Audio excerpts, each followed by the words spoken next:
With 57 members of our 100-person body, potential 100-person body present, we have a quorum. Before I turn the mic over to your moderator, Seth Morton, I just wanted to give a PSA public service announcement regarding Election Day. As you know, Tuesday, November 5th is Election Day. Right now, actually, though, is the first day of early voting. Early voting was passed by the populace last year. This is the first year in which it's being implemented for the general election. Began today, and it is running every single day between today and Sunday, November 3rd. Voting hours are from 10 a.m. to 6 p.m. here at Town Hall for all 6 voting districts. So everyone may vote early, 10 a.m. to 6 p.m. in room 119. Except for Halloween. If you otherwise don't have plans for Halloween, you may come and vote because the polls are open from 8 a.m. to 8 p.m. Also, on the Tuesday prior, the 29th, the polls will be open, also extended hours from 8 a.m. to 8 p.m. So again, weekends, the full 14 days from today until Sunday, November 3rd. For early voting. And of course, if you find that you are unable to get to the polls, you know someone who is not around at all during this time, absentee ballot voting is still an option. There are many reasons by which you can apply for an absentee ballot: illness, physical disability, out of town, working at the polls, religious beliefs, or working at a poll site other than your own. So again, 3 ways by which you can vote.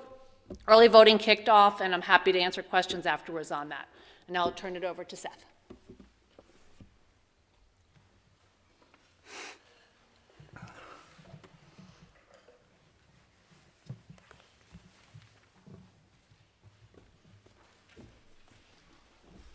Well, I'm not sure what we're going to do exactly with this beautiful microphone system. I mean, I think we've had a breakthrough here. Clara Sartori, would you stand up, please? This is Clara Sartori's last meeting. She's not running again. But I wanted to honor her for 25 years of volunteer with this. Yes. Yes. 10 years in the RTM, 15 in the Board of Education. A person who has put up with a lot of suffering. No, I didn't mean that. It's just great. So thank you for everything, Clara. Great job. Yes.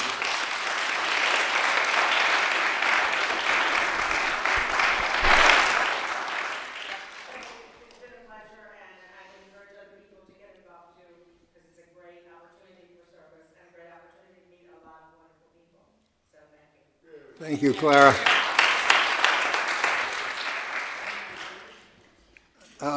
First item on the agenda is acceptance of the agenda. I'll accept the agenda without objection. No objections. Next is, I'll take a motion to approve the minutes for September 23. Thank you, Mike. I hear a second from Jim. All right. Are there any corrections, additions to the minutes? Okay. All in favor say aye. Aye. Opposed? I don't hear any.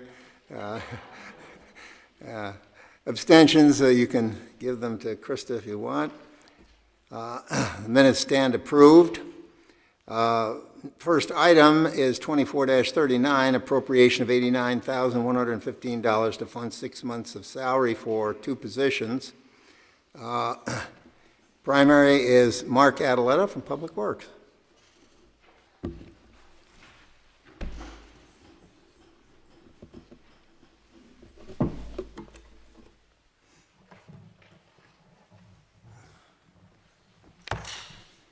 Thank you, Seth.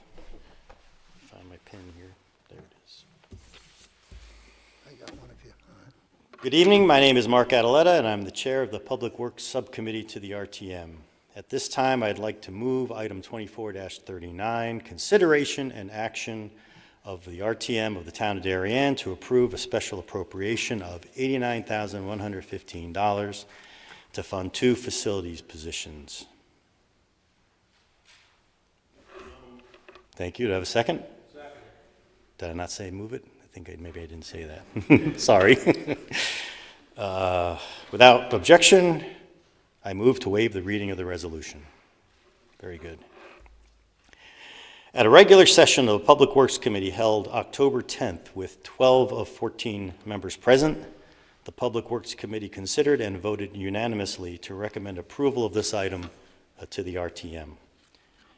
At that meeting, the Public Works Committee reviewed and discussed the Director of Public Works' presentation to the Board of Selectmen of October 7th, which in my opinion was quite detailed. Here are the highlights of that presentation and that discussion. There are 2 FTEs associated with this ultimate resolution requesting additional funding from the town fund balance. This body, or you all may recall, that the police department requested numerous capital projects subsequent to the budget that ended up being funded by the Reserve Fund for Capital Non-Recurring Expenses, Board of Finance contingency. The first selectman at that time requested that Mr. Gentile assume the responsibility for the police department building going forward. With all the activities on the DPW's director's plate, operating the DPW, various capital projects, recall we had the ARPA items, and of course Great Island, the amount of work required to also manage what's viewed as the most complex building in town would be a difficult and challenging task. Mr. Gentile mentioned in that presentation that he believed, in addition to managing the building, that all outside contractors require supervision for work to be performed for a myriad of reasons, and I'll elaborate on what he meant by that in a moment. This has, in the opinion of several members of the committee, caused delays in implementing some projects as there are only so many hours and so many resources available in a day. Mr. Gentile and the Darien Police Department approached the first selectman with this solution. In discussions with Mr. Davis of F&B, who I don't see here this evening. Where are you? Is the guy There you are. the guy with the hat. Oh, my glasses. Okay, there you are. And with Jen Charneski of Finance, we agreed that these positions, in general discussions, were really being driven by Public Works based on the request of the first selectman to find a better way to manage that building. The intent is operational savings through proactive and preventative approach to that facility's operational management, more consistent with the fleet of DPW-operated facilities across town. If you watch that meeting, I also found it interesting, the Board of Selectmen meeting, I also found it interesting at the end that Selectman Burke raised a question about how to evaluate success if this is actually pursued and implemented. In speaking with Jack, we thought incorporating into the Public Works' quarterly updates, an update on projects underway, projects completed, et cetera, might be a decent way to measure progress and success. I'm sure Jack has more detail and eloquent way to describe that.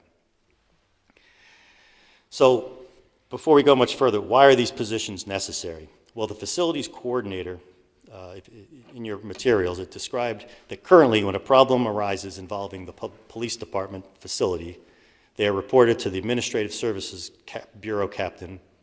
None of our past current Administrative Services captains have any background or experience in building maintenance or repair. Once a problem is reported, the captain then reports the problem to a member of Public Works who, along with his or her other Public Works responsibilities, responds to address the issue.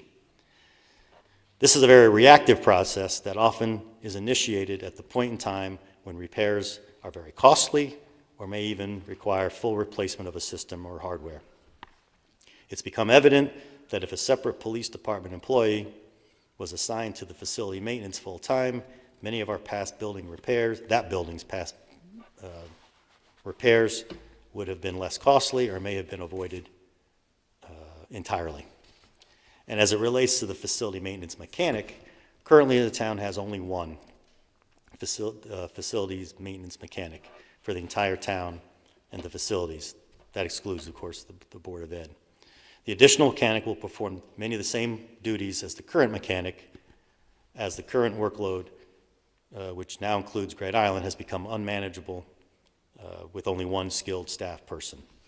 The new mechanic will be dedicated approximately 50% of its time to the police department facility, as the building is occupied and operational 24 hours a day, 7 days a week, 365 days a year, and always seems to be in need of some sort of maintenance requiring skilled attention. I confirmed with Mr. Gentile that the intent was to have the facility quarter, well, I understand that the intent is to have the facility coordinator 100% allocated to the Darien Police Department, and the facility mechanic 100%, let's see,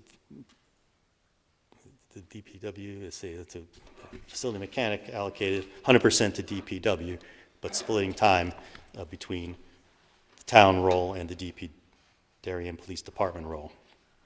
I also want to note that for clarity, the cost of the respective roles is $152,576 for the facility coordinator per year and $123,481 for the mechanic. That's on a full year basis, so this appropriation, I think, is approximately a half-year appropriation.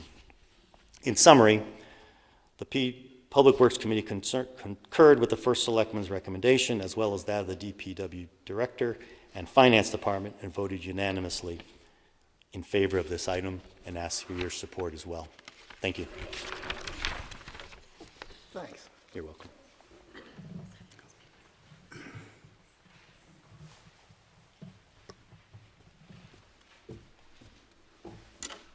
Great, Mark, thanks. Next, Jack Davis, Chair of Finance and Budget Committee.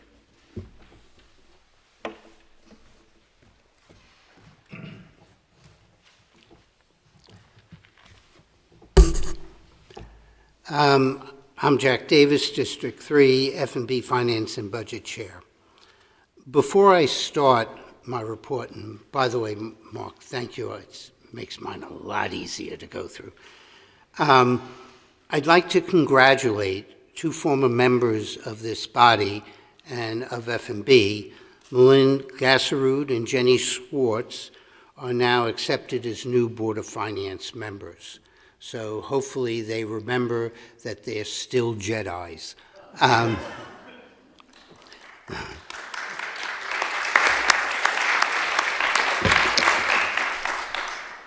The other thing is a little more personal and why I'm wearing the hat. For all those over 50 who have not gotten your shingles shot, go to Greaves, go to CVS, go to Walgreens and get it. I have been fighting this for the last week and a half, and while I have a high pain tolerance, it is not the easiest thing to do. So my hat is here because this is a start of Halloween. Anyway, those are my two announcements. I'm not going to go through the background because Mark has gone through it. The one thing that I will say is whenever we're asking a police administrative captain to be doing work other than police work, that's not a good idea. And so this position, by having that facilities coordinator, allows our captain to do what they're trained in doing. That's number one. Number two, I'm going to go through this pretty quickly. There was some discussion at the Board of Finance, and the same discussion, at least on one of these topics, occurred at the, about the coordinator's job. There was a concern that after they get everything in order, whether or not this is going to remain a 40-hour week. So when they actually split to have a conversation on this, we didn't. That passed 5-1. Now, at that Board of Finance meeting, Ed Gentile, and if I don't say this, I know Krista will, who's the Director of Public Works, and John Zagroski, our first selectman, mentioned that there's enough projects coming down the road that this time will be reallocated to other work in town. That's sufficient for F&B, and it was sufficient for the other 5 members. The other discussion was on the mechanic, because right now that facilities mechanic gets called in on weekends, gets called in on their own vacation, gets called in on holidays, because he's the only one. And that's not, and while he's happy to do it and everything, this gives some backup to that position, which we currently do not have. And that's also something important.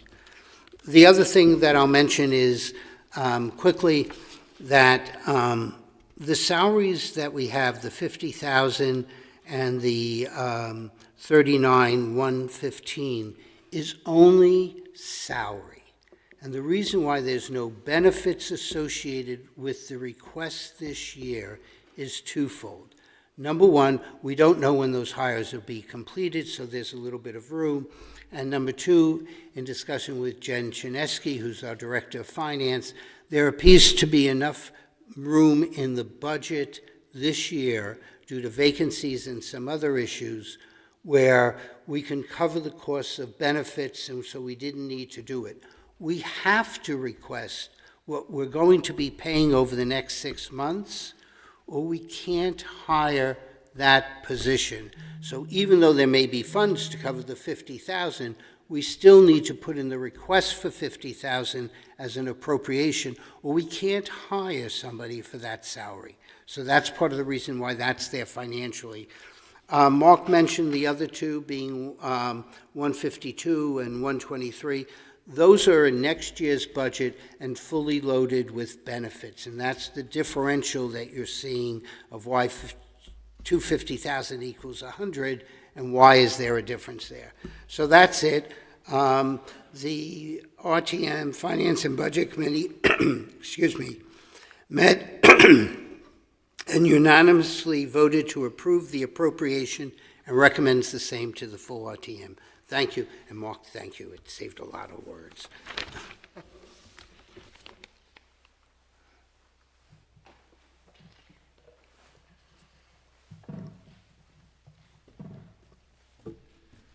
Next, for Public Health and Safety, Mac Patrick.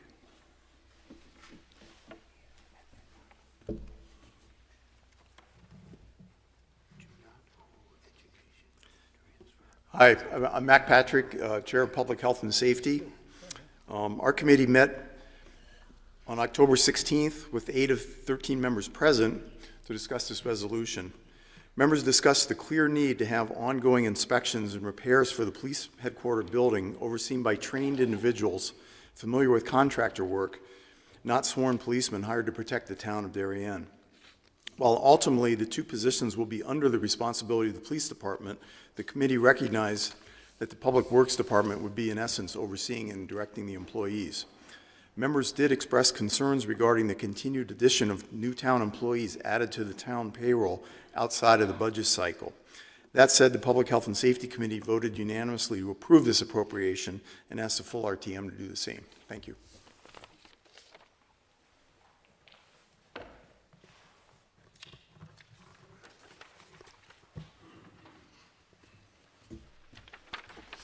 Thank you, Mac. Great. Are there any other committees that wish to report? Any remarks from town officials? Okay. Any remarks from the body? Yes, Liz.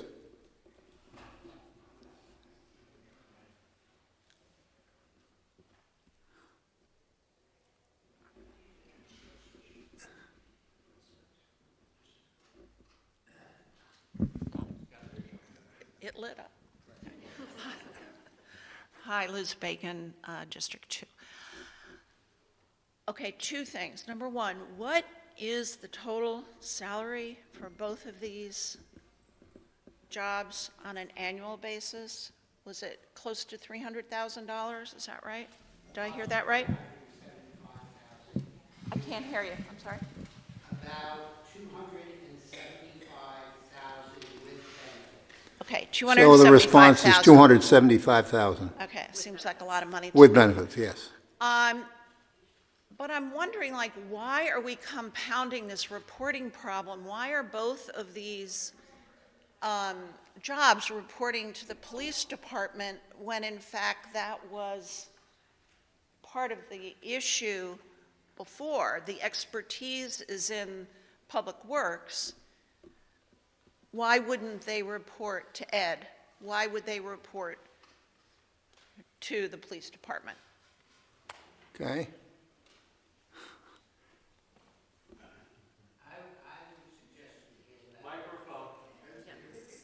Yeah. Oh, wait a minute. I think we might have a person who could answer this. Ed Gentile. Thanks, Ed.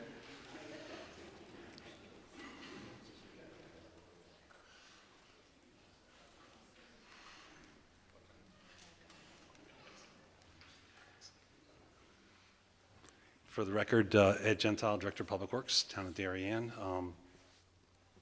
Good question. Speaking. Just to clarify and kind of give you a better idea of how this is going to work, the facility coordinator will work directly underneath the captain at the police department. The new facility mechanic will work under Tony Campanella in my division.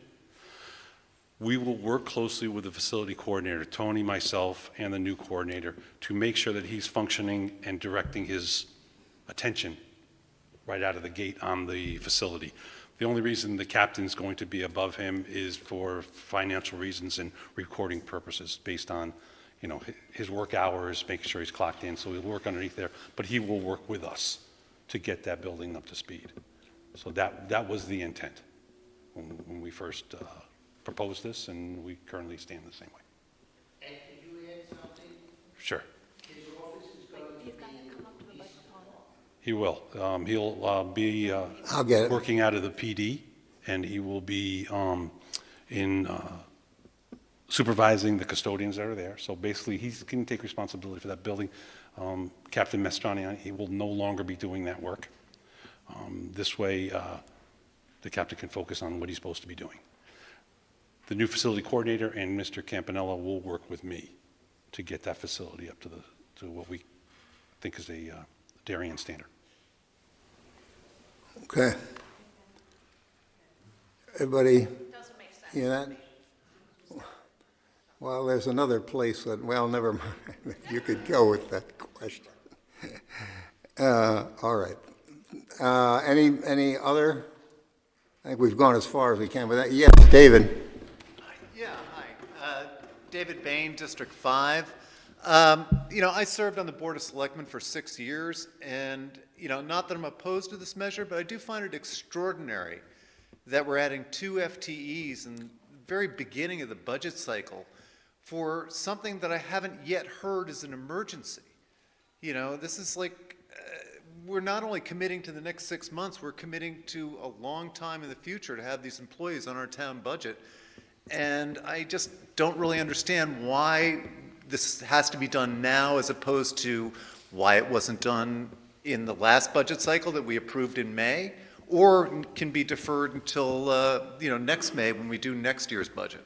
So maybe if someone could explain what the pressing need is now, because this police department building is only 10 years old. It's not a building that's falling apart, so why the pressing need? It is? Okay, well, that's another issue then. There seems to be a difference of opinion on the condition of the building, but I don't know. I have not been there for a while, fortunately. No, yes. Somewhere in the deep recesses of my memory, I remember serving with you, yes. Yes, go ahead, Jack.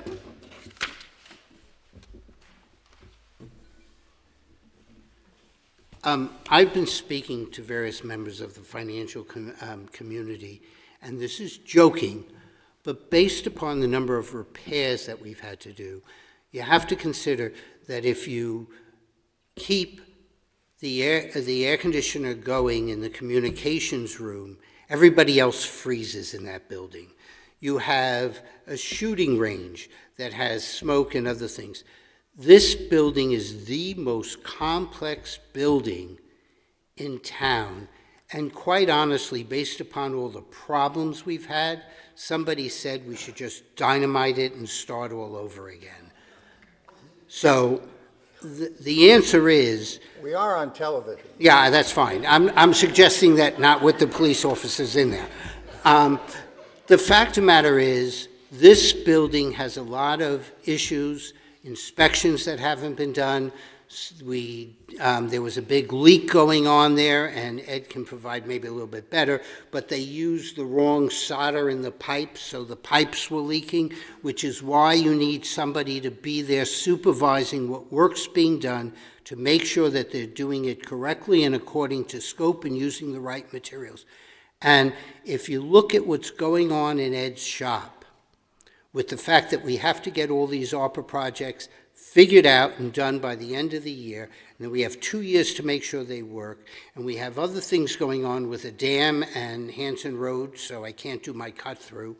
The fact of the matter is, just then with other things with sewer inspection and other things going on, oh, and the fact that there's actually things we do in Public Works that's like part of the real job, and then adding Great Island. I've been joking that Ed's been moonlighting at his first and second job in Public Works.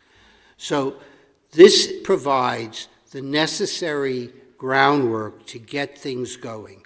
And while we're not doing anything in Great Island, one can imagine in the next 2 to 3 years, we will be.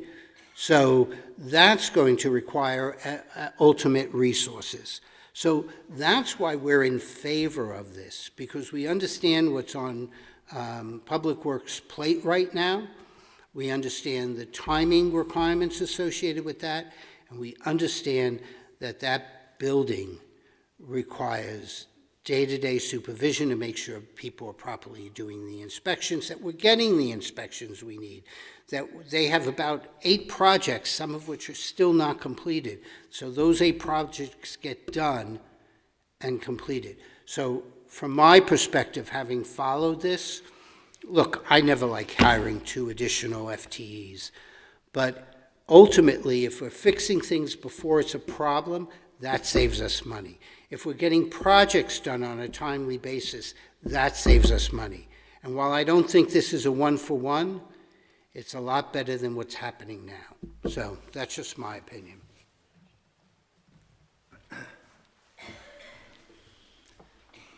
Thank you, Jack. Other comments? Yeah, Mark.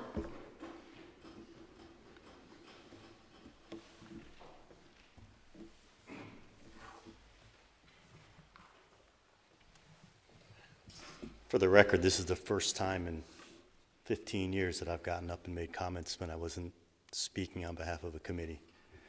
I just want to add a follow-on. Forgiven. I just want to add on to Jack's comments. Jack, you spoke about some of the new items that are on DPW's plate, and I want to speak to my observation, having been on Public Works subcommittee for a number of years, over the past 15, 17 years. The level of service that I've observed provided by the DPW has increased, and the scope of the services that the DPW provides, in my opinion, and my observation, have increased over and above some of the items that Jack was focusing on that are new and going forward. So I note that. And second, I know it's in the material, I don't remember off the top of my head, but I don't recall the last time DPW requested an FTE. It has to be a number of years. So I just wanted to share those comments in addition to, I agree with the points that Jack made as well. Thank you.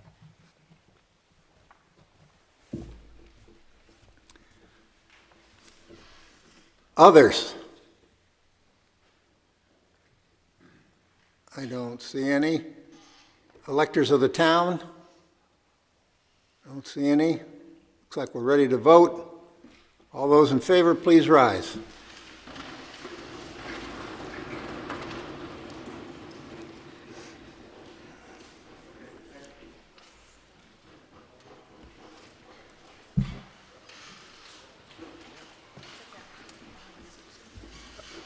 Opposed?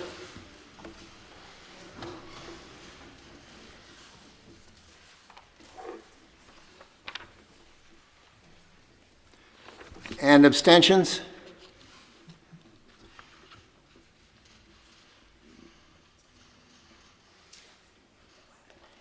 Okay.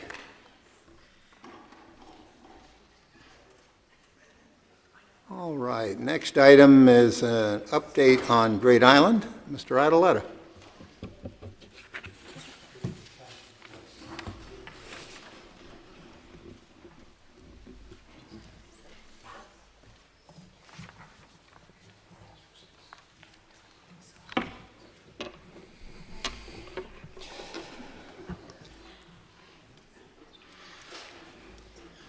Good evening, Mark Adaletta, District 5, and your elected representative to the Great Island Advisory Committee. I have my comments broken up tonight into two segments, an update on the GIAC activities, which is about 6 minutes, and then if you'll indulge me, I have about another minute and a half where I can update you on the activities of the Public Works Department as summarized at the GIAC. If you want to stop after the first 6, just give me a signal. We can skip the second. Probably had about enough of me tonight. So tonight I will provide an update of the activities of the GIAC since my last report. That was in June. Recall at that time, the request for qualification process was reviewed, and I noted responses had been received from 16 firms, and the GIAC voted to recommend to the Board of Selectmen Reed Hildebrand as the master plan consultant. As you know, the GIAC also voted and recommended Redness and Mead as a liaison between the GIAC and the Department of Public Works and the consultant team as well. Board of Selectmen ultimately approved that as well. So going back to the July GIAC meeting, Ms. Sturgis of Reed Hildebrand reviewed community outreach. Reed Hildebrand presented the public engagement plan using 3 different approaches, and those approaches would be broken down into 4 different workshops. The first of these was held on September 21st. I understand many of you were there, and I hope many more were able to view it on Channel 79. She discussed using interactive signage and hands-on activities. In addition, they plan to hold 3 to 4 focus groups, which I'll talk about a bit more. She presented, based on an initial visit, the existing conditions of the island, a discussion on the community outreach, parking and access to the island followed. As part of the planning, we forwarded initial questions from the committee members to the Reed Hildebrand team. Follow-up in August 21st special session, it was announced the Reed Hildebrand contract had finally been executed. Recognizing they were at a previous meeting, not under contract quite yet. Having heard the feedback from the committee at the prior meeting, Reed Hildebrand gave a presentation focused on access to the island as the utmost priority. However, they noted walkability is challenging in certain areas. Reed Hildebrand reviewed access options along with parking options, again, only on a very preliminary basis back in August. Also presented were infrastructure requirements, an ecology update, review of the coastal resource, and ecology topographies. At an update on the ongoing architecture review. Reed Hildebrand fielded questions from the committee members. Please note that typically each of these specialty areas that I just noted is presented by a different member of the consultant firm or a different consultant of the RH team, Reed Hildebrand team, sorry.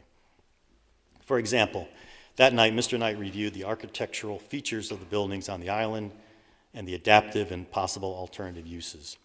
During the portion on activation and governance, JLPD, one of the consulting firms, presented examples of plans for the island, including examples of passive and active uses.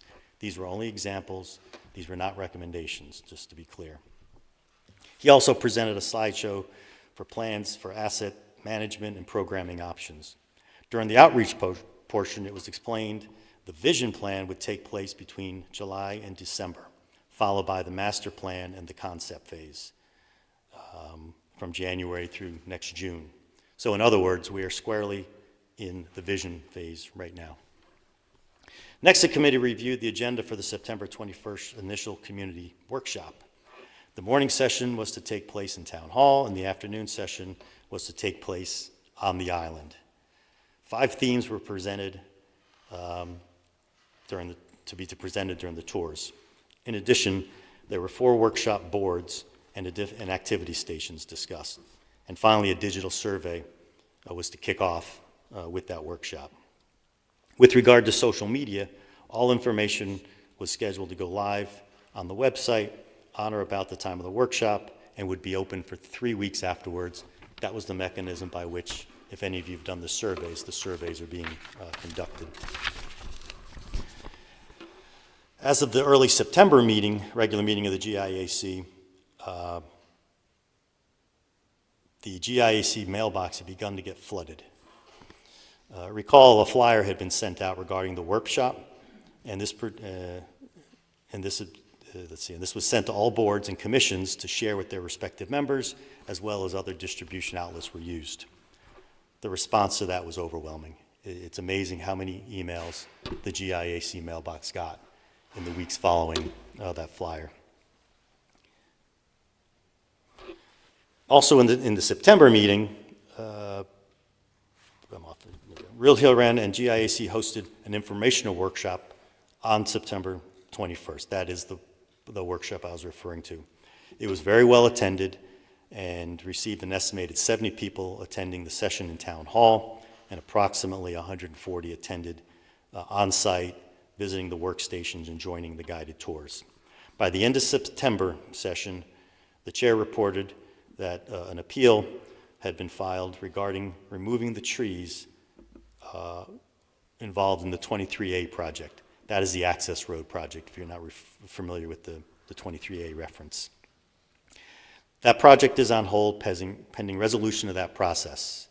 In addition, requests and consideration of certain events the GIAC had fielded have been deferred. With regard to the recent workshop, it was noted that there were already 300 completed surveys following the event. Remember, this is a September 30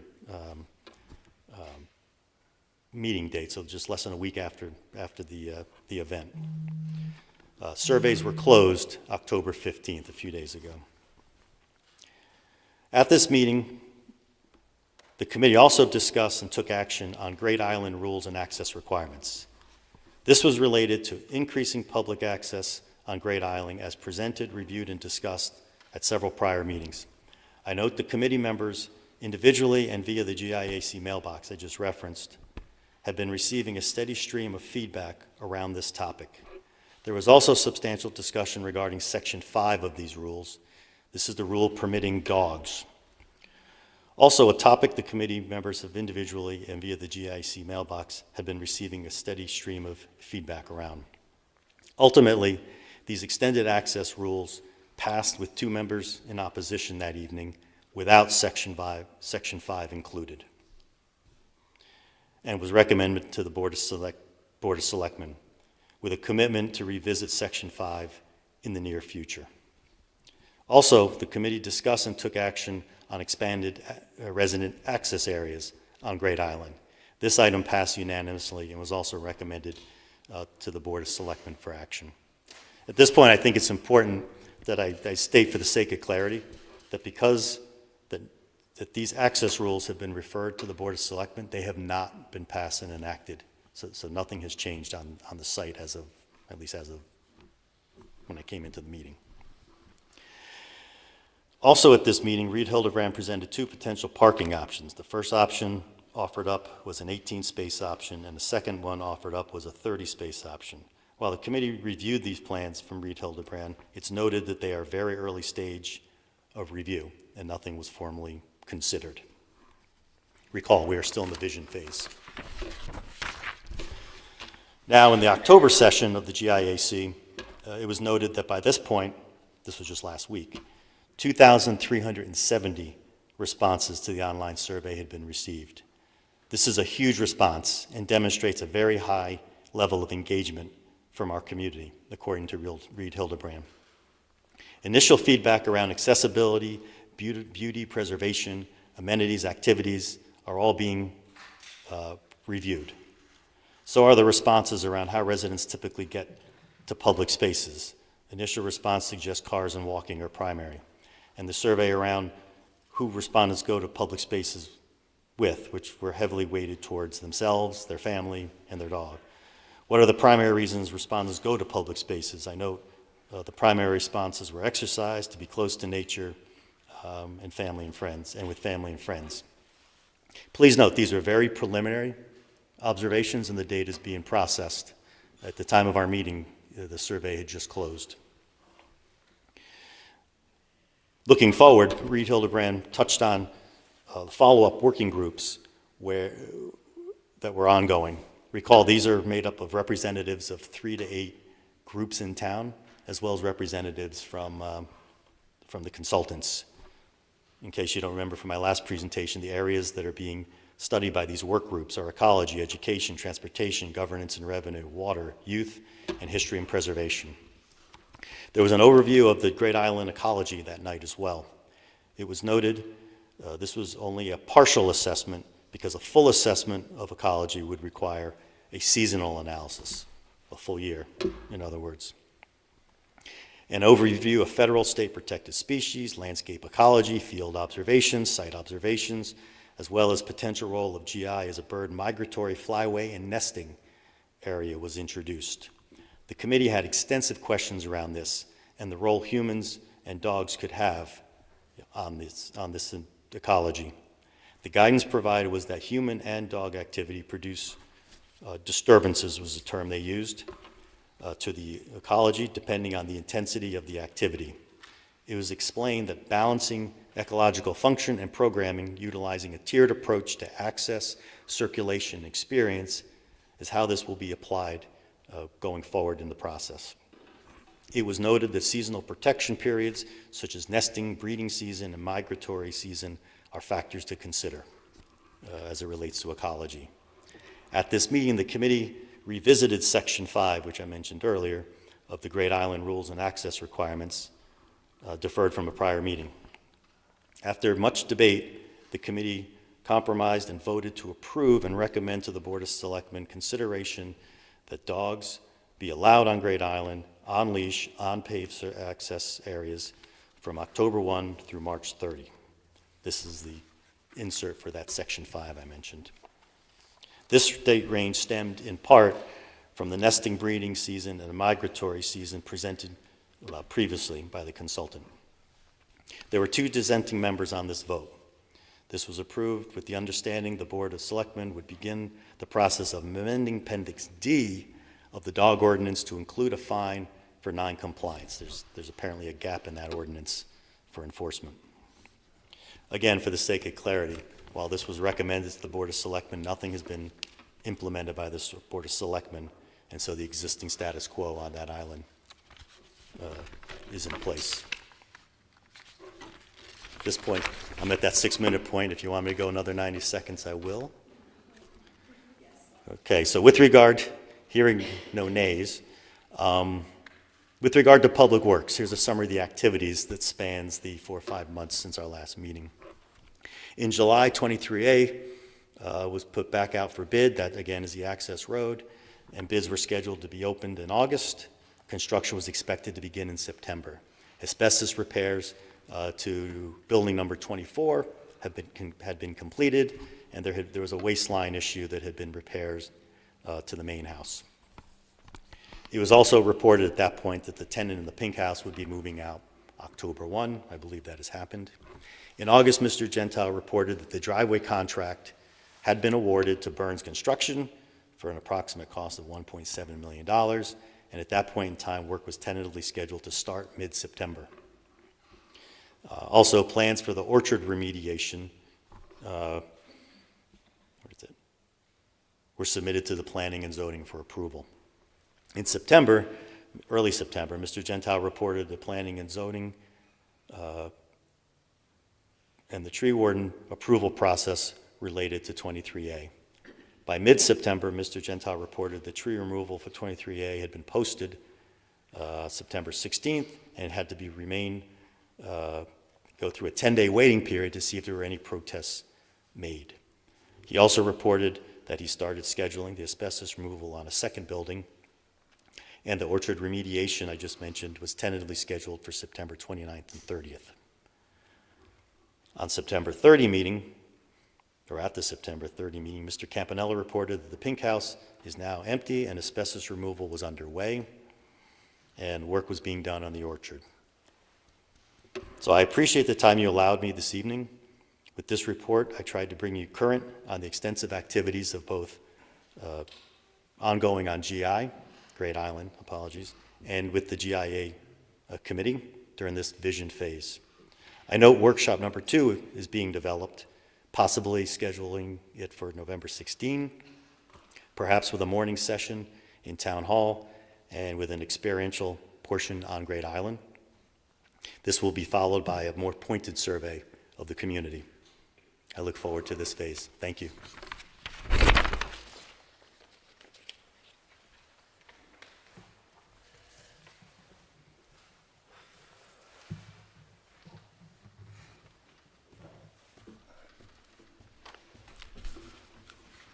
Thank you, Mark.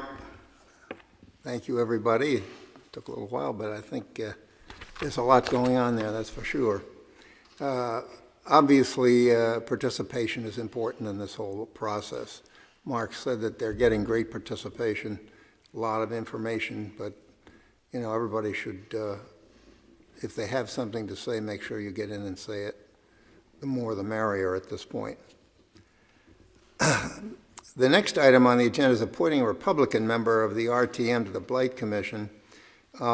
This body is apolitical, but the Blight Commission is subject to minority representation rules, which means that in this particular instance, we need a Republican member. We have had no nominees so far.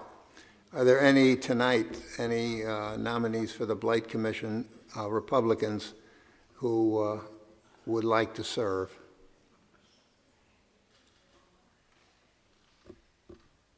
We had one person who was interested, but in the end, just a time commitment wasn't going to work. And then Mike had been talking to somebody from District 2. Yeah, he turned out he decided he was not interested. So we tried. Well, I think the effort is great. Let's keep the dialogue going. District chairs, go through, see who's a Republican on there, see if there's someone who would like to volunteer for this. All right, so we'll move on. There being no nominees, I'll move on to the next one. Transferring custody, care, and control of Ox Ridge to Darien Board of Education. Speaking on behalf of the Finance and Budget Committee, Jack Davis.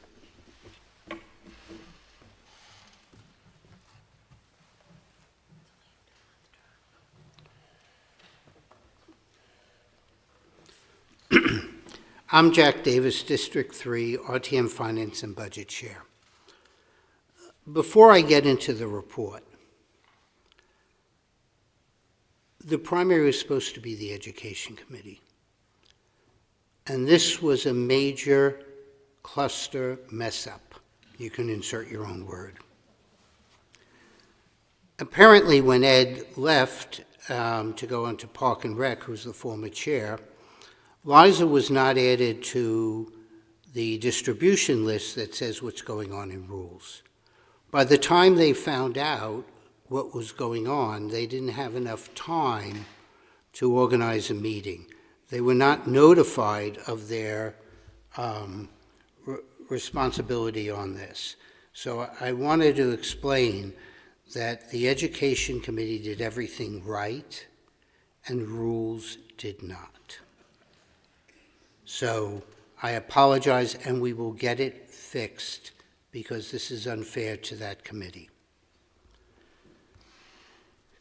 I have to do an change because I said it's previously mentioned, but it wasn't. The Ox Ridge building project is done. F&B, I will say, was added to this not to talk about the transfer, but rather to talk about the finances associated. So whilst the town owns all school properties, this transfers to ensure there is no debate or confusion as to which organization is subsequently responsible for all future costs associated with the care, control, custody, maintenance, and operation of the Oxbridge School facilities. Now, that says all future costs of Oxbridge School now solely belong to the Board of Ed. And while the project is complete, the financial aspects of Oxbridge School are not. This is what the committee, F&B, intends to explain today.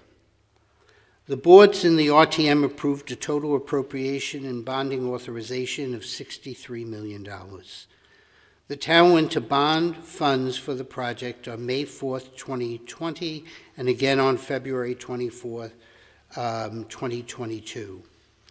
When the town went to bond, the market was willing to pay a premium over the original rate in the amount of $4,607,000 and change. The town decided that instead of bonding the original amounts of approximately $52 million, the town would use that premium and bond less money.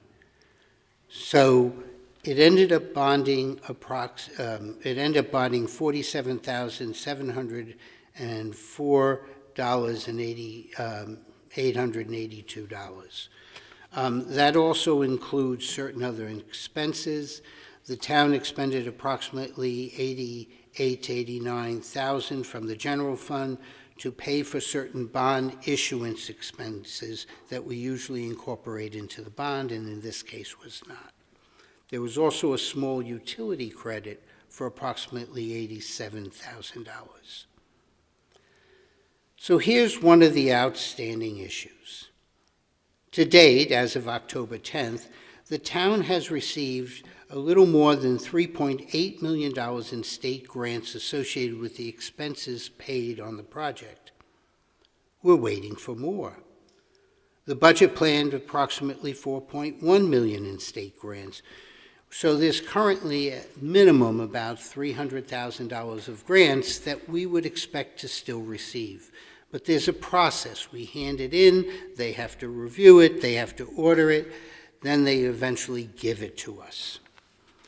So as I said, there's still expenses under review, so the town anticipates additional funds to come in. And that's part of the crux of this project of why it's still open. The state review might take another 6 months. It could take another year, and we just don't know when we're getting it.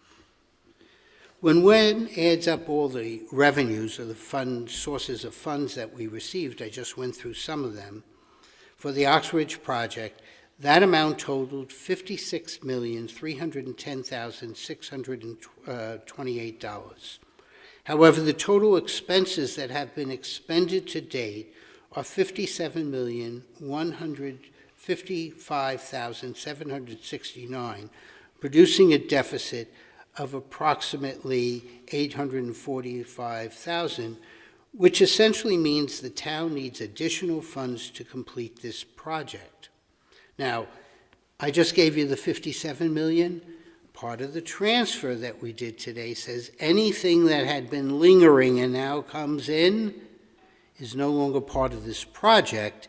It's the responsibility of the Board of Ed. The state, with this transfer of approximately the $800,000 outstanding, bills, I just mentioned bills might come in. That deficit can be made up by state grants or bonding, and the town needs to bond sometime in April to cover the deficit. The Board of Finance, at their discretion, may decide to issue one-year bans to cover that expenses waiting for the final state grant. Or it could issue the full amount outstanding and subsequently apply any of the state grants that we get to other bonding projects that has been approved by the boards in the RTM. This is similar to what I explained on the fact that we were going to spend $2 million on a dam, of which FEMA is supposed to give us back money, and we don't know exactly how much, so we may actually bond for it, and if we get the money from FEMA within 1 to 4 years later, we will apply it to other projects and not bound that amount. Here's the other part of the finances with Ox Ridge. The boards in the RTM authorized $60 million of bonding. Yet even with the full bonding of the $845,000 deficit, there will remain $5.8 million of authorized but unissued bonds.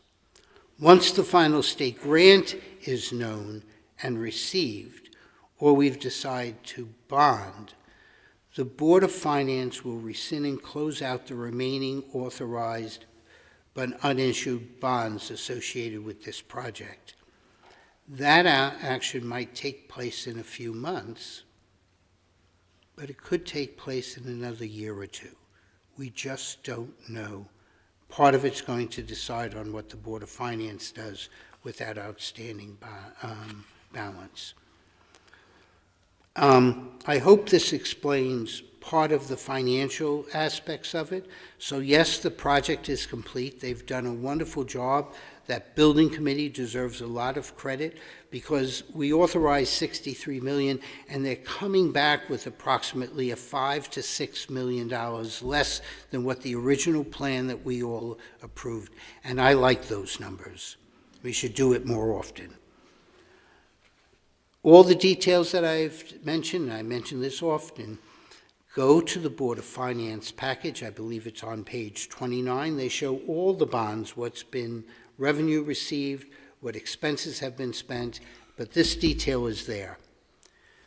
As for the transfer of control, custody, and whatever those words are, Wayne will correct me.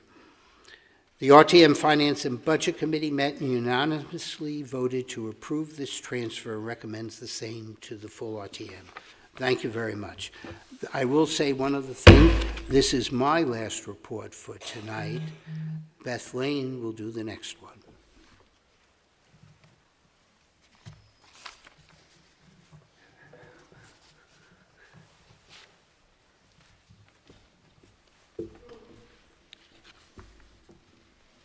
Thank you, Jack. Nice job. Any other committees? Any remarks from town officials? Questions from the body? Questions from electors of the town? I don't see any. Looks like we're ready to vote. All those in favor, please rise.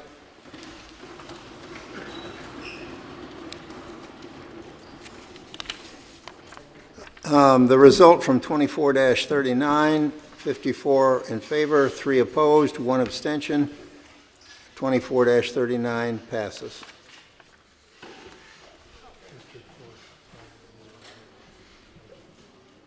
Opposed, please. Abstentions? Okay. Next item on the agenda is 24-41, acceptance of a van donation from At Home in Darien. Speaking on behalf of Public Health and Safety Committee, Mac Patrick.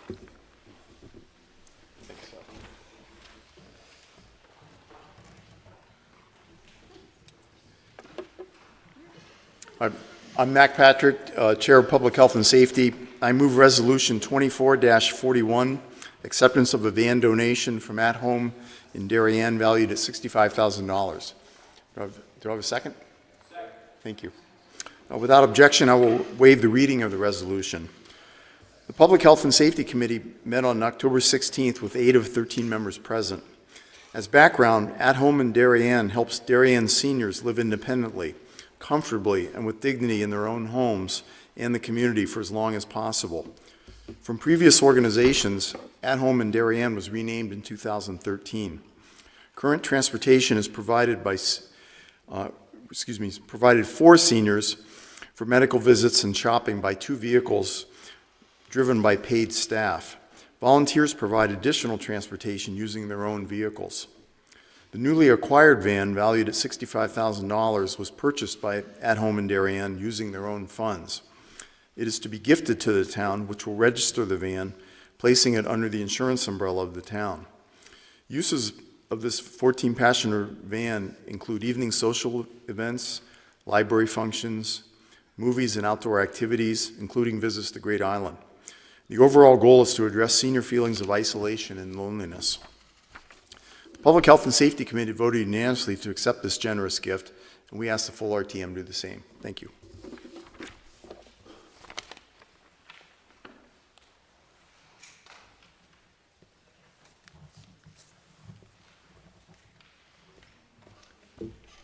Speaking on behalf of the Finance and Budget Committee, Jack Davis.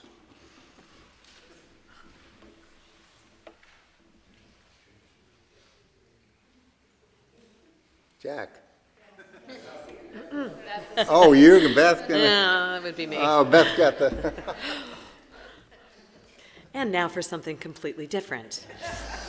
I'm Beth Lane, District 3, one of the RTM Finance and Budget Vice Chairs. Thank you, Mac, for that report, and I'm trying not to repeat any information that you've already given everyone. But the town of Darien owns the vans for At Home in Darien, pays the insurance premiums, and other maintenance costs. If At Home in Darien owned and operated the vans, the cost would be astronomical, possibly stopping the vital service that it provides to the seniors of the town. What happens is At Home in Darien reimburses the town for the costs of the insurance, fuel, repairs, and so forth. So this represents just a new van donation that the town's going to own, but the costs of running the van will be borne by At Home in Darien. The estimated value of the van is $60,000. The RTM Finance and Budget Committee met and unanimously voted to approve the acceptance of this donation, and we recommend the same to the full RTM. Thank you.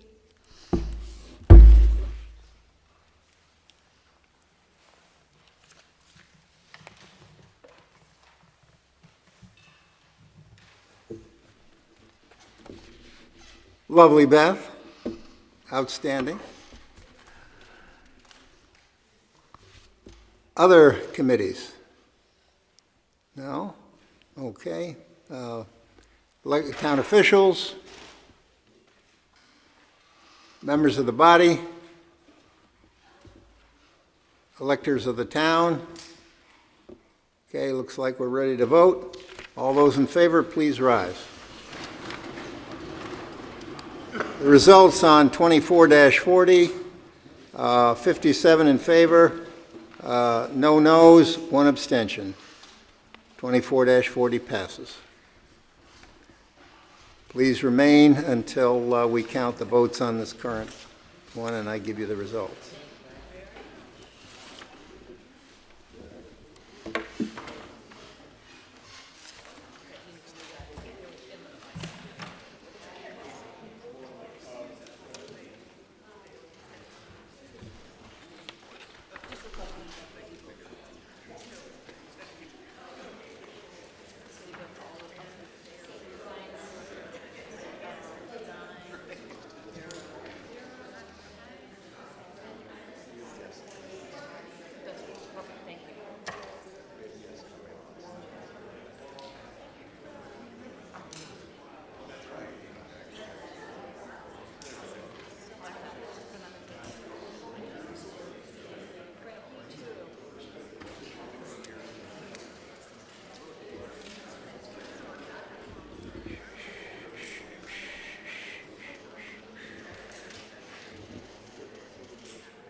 Okay. 57 and 57, 0 and 1. Okay. Okay, the results for 24-41, 57 in favor, no noes, 1 abstention. 24-41, it passes. I'll accept a motion to adjourn. Can I have a second, please? Yes, Mr. Rolfe. All in favor, please rise.